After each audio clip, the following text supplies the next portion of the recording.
নমস্কাৰ ছাৰবেদাসকল, আশা কৰোঁ আপোনালোকে ভালে আছে।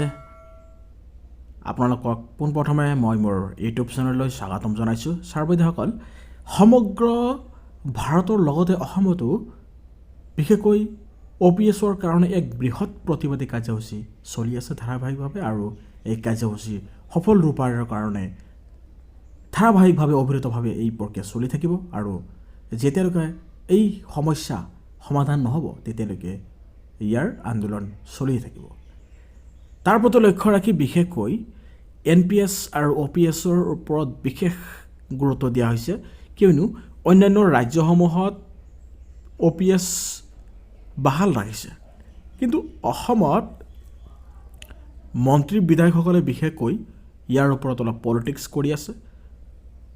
পলিটিক্স কৰিছে যদিও এটা গ্ৰীণ ছিগনেল আহিছে মাননীয় মুখ্যমন্ত্ৰী ডক্টৰ হিমন্ত বিশ্ব শৰ্মা ছাৰৰ পৰা। গতিকে ছাৰবেদাসকলে আপোনালোকে এই কাৰ্যসূচীটো সফল ৰূপায়ণ কৰিবলৈ হ'লে আপোনালোকে হতাশ হ'ব নোৱাৰিব, আৰু লগতে আপোনালোকে একত্ৰিত হৈ এই প্ৰতিবাদী কাৰ্যসূচী সফল কৰক। আপোনালোকে নিশ্চয় ইয়াত সফল হ'ব, আৰু বিশেষকৈ ইয়াত কোনে কোনে সফল হ'ব সেই বিষয়ে ভিডিঅ'টোত আলোচনা কৰা হ'ব। বিশেষকৈ টিউটৰ শিক্ষক আৰু ভেঞ্চাৰ স্কুলৰ যিসমূহ শিক্ষক আছে তেওঁলোকৰ ক্ষেত্ৰতো এইটো এটা গুৰুত্বপূৰ্ণ খবৰ হ'ব, কিয়নো তেওঁলোকে যেতিয়া বিদ্যালয়ৰ প্ৰাথমিকীকৰণ কৰা হ'ব তেওঁলোকে বহুত মেক্সিমাম শিক্ষকৰ বয়স প্ৰায় যাওঁ অৱস্থা হৈছে, কিন্তু এই OPS অহাৰ লগে লগে তেওঁলোকে চাকৰি কাৰ্যকাল এদিন পালেও তেওঁলোকে ইয়াৰ বেনিফিট লাভ কৰিব। গতিকে আপোনালোকেও এই ক্ষেত্ৰত এক বৃহৎ পদক্ষেপ, বলিষ্ঠ পদক্ষেপ ল'ব লাগিব। অন্যান্য ৰাজ্যসমূহত আপোনালোকে দেখা পাইছে মেক্সিমাম ৰাজ্যসমূহত OPSটো বাহাল ৰাখিছে, আৰু অসমতো এইটো বাহাল ৰাখিব। মাননীয় ডক্টৰ হিমন্ত বিশ্ব শৰ্মা ছাৰৰ পৰা এটা গ্ৰীণ ছিগনেল আহিছে। আপোনালোকে মাথো প্ৰতিবাদী কাৰ্যসমূহ ইউনিটো এটা বনাই ষ্ট্ৰং ষ্টেপসমূহ আগবঢ়াই গৈ থাকক, নিশ্চয় ঘোষণা কৰিব। ঘোষণা কৰাৰ পথত আপোনালোকে নিশ্চয় প্ৰত্যক্ষ কৰিছে পুৰণি পেঞ্চন ব্যৱস্থা প্ৰৱৰ্তনৰ দাবী NPS কৰ্মচাৰী সংস্থাৰ। 1 ফেব্ৰুৱাৰীত কলা দিৱস আৰু 10 ফেব্ৰুৱাৰীত এদিনীয়া কৰ্মবিৰতি। ৰাজ্যত পুৰণি পেঞ্চন ব্যৱস্থা প্ৰৱৰ্তনৰ দাবীত সদৌ অসম চৰকাৰী NPS কৰ্মচাৰী সংস্থাই এলানি আন্দোলনৰ কাৰ্যসূচী ঘোষণা কৰিছে। সেই অনুসৰি অহা 1 ফেব্ৰুৱাৰীত কলা দিৱস পালনৰ লগতে অহা 10 ফেব্ৰুৱাৰীত এদিনীয়া কৰ্মবিৰতি কাৰ্যসূচী পালন কৰিব। আজি গুৱাহাটীত আয়োজন কৰা এখন সংবাদমেলত সংস্থাৰ সভাপতি অচ্যুতানন্দ হাজৰিকা আৰু সাধাৰণ সম্পাদক অপূৰ্ব শৰ্মাই সেই বিষয়ে প্ৰকাশ কৰি কয় যে চৰকাৰে NPS ব্যৱস্থাৰে অসমৰ বিষয়া, শিক্ষক, আৰক্ষী, কৰ্মচাৰী সমাজৰ অন্ধকাৰ ভৱিষ্যতলৈ নিয়া কাৰ্য ভাৰতীয় ঐতিহ্য, সভ্যতা, সংস্কৃতিৰ পৰিপন্থী। সেয়ে অনতিপলমে চৰকাৰে NPS ব্যৱস্থা প্ৰৱৰ্তন কৰি পুৰণি পেঞ্চন ব্যৱস্থাৰ যোগেদি কৰ্মচাৰীসকলৰ অৱসৰী জীৱনক সুৰক্ষিত কৰিবলৈ দাবী জনায়। ইতিমধ্যে ৰাজস্থান, ছত্তীশগড়, ঝাৰখণ্ড, পাঞ্জাৱ চৰকাৰৰ উপৰিও হিমাচল প্ৰদেশ চৰকাৰে পুৰণি পেঞ্চন ব্যৱস্থা পুনৰ প্ৰতিষ্ঠা কৰি ৰাজ্যকেইখনৰ কৰ্মচাৰী সমাজক ন্যায় প্ৰদান কৰিছে। NPS ব্যৱস্থাটো চৰকাৰী কৰ্মচাৰীসকলৰ বাবে এক অভিশাপ স্বৰূপ বুলি উল্লেখ কৰি কয় যে ইতিমধ্যে NPS ব্যৱস্থাৰ আওতাত যিসকলে কৰ্মচাৰীয়ে অৱসৰ গ্ৰহণ কৰিছে সেইসকলে পেঞ্চনৰ নামত মাত্ৰ 500 টকাৰ পৰা 2000 টকালৈহে পাই আছে। বহু অৱসৰপ্ৰাপ্ত কৰ্মচাৰীৰ পেঞ্চনৰ পৰিমাণ ইয়াতকৈ কম। সেয়ে চৰকাৰে এই ব্যৱস্থাটো শীঘ্ৰে বাতিল কৰিব লাগে। উল্লেখযোগ্য যে NPS ব্যৱস্থা বাতিল কৰি পুৰণি পেঞ্চন ব্যৱস্থা অৰ্থাৎ OPS প্ৰতিষ্ঠাৰ লগতে অন্যান্য অৱসৰকালীন অসুবিধাসমূহ দূৰ কৰাৰ বাবে যোৱা বছৰৰ 8 নৱেম্বৰত এক পদযাত্ৰাৰো আয়োজন কৰিছিল। প্ৰশাসনৰ তীব্ৰ হেঁচাৰ পিছতো 30,000ৰো অধিক শিক্ষক বিষয়া কৰ্মচাৰীয়ে খানাপাৰাত সমবেত হৈ চৰকাৰক বিষয়টো সমাধানৰ দাবী জনাইছিল, আৰু অসমৰ মুখ্যমন্ত্ৰীৰ ব্যক্তিগতভাৱে সংস্থাৰ বিষয়টোক লৈ সহমৰ্মিতা প্ৰকাশ কৰি আলোচনাৰ পোষকতা কৰাৰ পিছতো চৰকাৰৰ আনুষ্ঠানিক সঁহাৰি লাভ নকৰাটো এক ৰহস্যকৰ বিষয়, আৰু এই আনুষ্ঠানিক যিটো সঁহাৰি আছে এই আনুষ্ঠানিক সঁহাৰি লাভ নকৰাটো সংস্থাই পৰিতাপৰ কথা বুলি উল্লেখ কৰে। সংবাদ মেলখনত চৰকাৰে NPS ব্যৱস্থা বাতিল কৰি পুৰণি পেঞ্চন ব্যৱস্থা পুনৰ প্ৰৱৰ্তন নকৰালৈকে ৰাজ্যৰ কৰ্মচাৰীসকলে আন্দোলন অব্যাহত ৰাখিব বুলি উল্লেখ কৰি কয় যে শীঘ্ৰে এই দাবীৰ প্ৰতি চৰকাৰে সঁহাৰি নজনালে সংস্থাই সকলো জিলাতেই পদযাত্ৰাৰ কাৰ্যসূচী গ্ৰহণ কৰিব।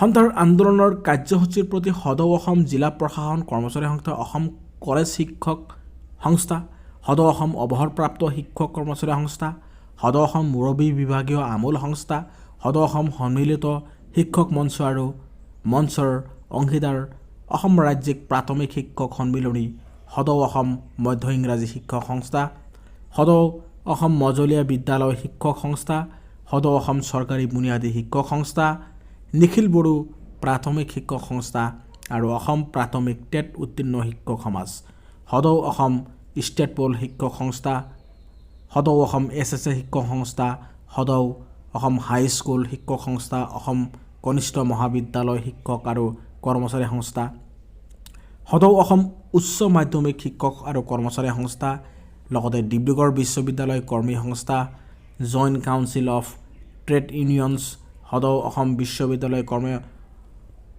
মহাসংঘৰ আৰু ইয়াৰ অধীনৰ সমূহ সংস্থা আৰু অসম ৰাজ্যিক কৰ্মচাৰী ফেডাৰেশ্যন, অসম সচিবালয় সেৱা সংস্থা, অসম মাধ্যমিক শিক্ষক আৰু কৰ্মচাৰী সংস্থা, সদৌ অসম ছেকেণ্ডাৰী স্নাতক শিক্ষক সংস্থা, সদৌ অসম জলসিঞ্চন চতুৰ্থ শ্ৰেণীৰ কৰ্মচাৰী সংস্থা, সদৌ অসম চতুৰ্থ শ্ৰেণীৰ চৰকাৰী কৰ্মচাৰী সন্মিলন, লগতে সদৌ অসম চৰকাৰী জিলা পৰিবহণ কৰ্মচাৰী সংস্থা, সদৌ অসম বহুমুখী স্বাস্থ্যকৰ্মী পুৰুষ সংস্থা, সদৌ অসম আমোলা সংস্থা, অসম ৰাজ্যিক শিক্ষক কৰ্মচাৰী সংস্থা 2013 চনত যিসমূহ প্ৰাধিকৃত হৈছে, মানে যিসমূহ বিদ্যালয় প্ৰাধিকৃত কৰা হৈছে, লগতে টিউটৰ শিক্ষকসকলো ইয়াতে পৰি গৈছে। নৱ প্ৰাধিকৃত প্ৰাথমিক নিম্ন প্লাছ উচ্চ শিক্ষক সংস্থা অসম, সদৌ অসম শাখা সহকাৰী আৰু উপ অভিযন্তা সেৱা সংস্থা, সদৌ অসম চিকিৎসা মহাবিদ্যালয় আৰু চিকিৎসালয় কৰ্মচাৰী সংস্থা, সদৌ অসম ন্যায়িক কৰ্মচাৰী সংস্থা, সদৌ অসম বুনিয়াদী শিক্ষক সংস্থা, উত্তৰ পূব ৰেলৱে মজদুৰ ইউনিয়ন আদিকে ধৰি 130টা সংস্থা আৰু সংঘই উক্ত কাৰ্যসূচীলৈ পূৰ্ণ সহযোগিতা আগবঢ়াব বুলি প্ৰকাশ কৰে। আপোনালোকে নিশ্চয় প্ৰত্যক্ষ কৰিছে, ইয়াত বিশেষকৈ যিসমূহ বিদ্যালয় 2013 চনত প্ৰাধিকৃত হৈছে এই সকলো ইয়াত সামৰি লোৱা হৈছে, লগতে টিউটৰ ছাৰ বাইদেউসকলকো ইয়াত সামৰি লোৱা হৈছে। আপোনালোকে এই আন্দোলনত যোগ দিয়ক। আপোনালোকৰ নিশ্চয় এই যোগদানে ইয়াৰ বলিষ্ঠ পদক্ষেপে যিটো ব্যৱস্থা লোৱা হ'ব আপোনালোকৰ কাৰণে বহুত পজিটিভ আছে আৰু সেই বিষয়ে আপোনালোকক পাছত জনোৱা হ'ব। ছাৰ বাইদেউসকল যিমান পাৰে বিশেষকৈ অল অসমৰ যিসমূহ চৰকাৰী কৰ্মচাৰী আছে এই সকলো কৰ্মচাৰীসকলৰ কাৰণে এইটো পদক্ষেপ। কিছুমানৰ আৰু বহুতো আছে সংস্থা আছে, যদি আপোনালোকে ভাবিছে আমাৰ সংস্থাৰ ইয়াত মেনশ্যন নাই, আপোনালোকে চিন্তা কৰিব নালাগে, কিয়নো সদৌ অসমৰ যিসমূহ কৰ্মচাৰী আছে সকলো কৰ্মচাৰীসকলৰ কাৰণেই এই পেঞ্চনৰ ব্যৱস্থাটো খুবেই গুৰুত্বপূৰ্ণ এটা বিষয়। গতিকে এই বিষয়টো এক জটিল সমস্যা, কিয়নো অন্যান্য ৰাজ্য যদি কৰিছে তেনেহ'লে অসমতো কৰিব লাগিব। অসম চৰকাৰে ইয়াৰ পৰা হাত সাৰি যাব নোৱাৰিব। গতিকে আপোনালোকে নিশ্চয় দেখা পাইছে যিটো কাৰ্যসূচী হ'ব, ইয়াৰ মেইন পইণ্ট হ'ল আপোনালোকৰ 1 ফেব্ৰুৱাৰীত কলা দিৱস মানে আহি আছে। আজি হ'ল আমাৰ 28 জানুৱাৰী। ফেব্ৰুৱাৰী মাহৰ 1 তাৰিখত কলা দিৱস আৰু ফেব্ৰুৱাৰী মাহৰ 10 তাৰিখে হ'ব এদিনীয়া কৰ্মবিৰতি। কৰ্মবিৰতি বুলি ক'লে আপোনালোকে সেই সময়ত আপোনালোকে আপোনালোকৰ অফিচত নাযায় ইয়াৰ বিৰোধিতা কৰিব লাগিব। গতিকে এই কাৰ্যসূচী সফল ৰূপায়ণ হওক, সকলো কৰ্মচাৰীসকলৰ সাংসাৰিক আৰু পাৰিবাৰিক জীৱনলৈ এক ভৱিষ্যতৰ ছিকিউৰিটিৰ কাৰণে এক সফল পদক্ষেপ হ'ব বুলি আমি আশাবাদী আৰু আশা কৰোঁ মাননীয় আমাৰ CM sir doctor Himanta Biswa Sarma ছাৰে এই বিষয়ে অতি কম দিনৰ ভিতৰতে এটি গুড নিউজ প্ৰদান কৰিব।